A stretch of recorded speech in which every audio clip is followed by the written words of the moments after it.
صلی اللہ علی محمد صلی اللہ علیہ وسلم۔ السلام علیکم ورحمۃ اللہ وبرکاتہ۔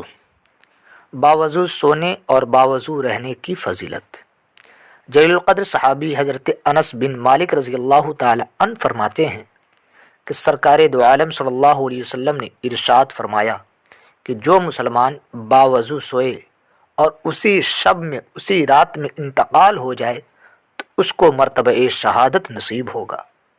اولیاء کرام فرماتے ہیں جو شخص ہر وقت باوضو رہتا ہے تو اللہ تعالیٰ 7 چیزوں سے اس کی عزت افزائی فرماتا ہے۔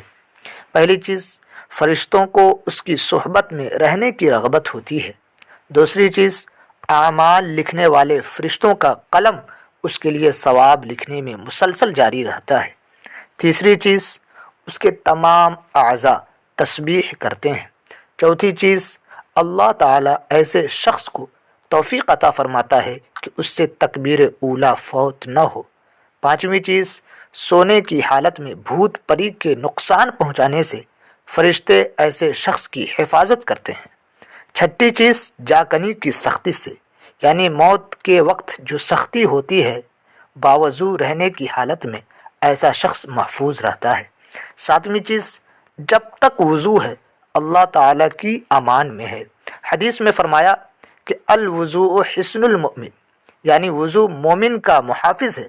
اسی واسطے مخدوم حضرت شاہ مینا قدس سرہ کی احتیاط کا یہ عالم تھا کہ نیند سے جس وقت بیدار ہوتے فوراً تیمم فرما لیتے، پھر وضو کی تیاری میں مشغول ہوتے۔ وضو اور تیمم کے متعلق ایک نقطہ بیان فرمایا جو محفوظ کر لینے کے قابل ہے۔ ارشاد فرمایا، بشر یعنی انسان کی اصل خلقت بناوٹ پانی اور مٹی سے ہے۔ دنیا کی آگ ان دونوں سے بجھ جاتی ہے تو قوی امید ہے کہ آخرت کی آگ بھی ان سے بجھ جائے۔ محترم سامعین و ناظرین، آج بس اتنا ہی۔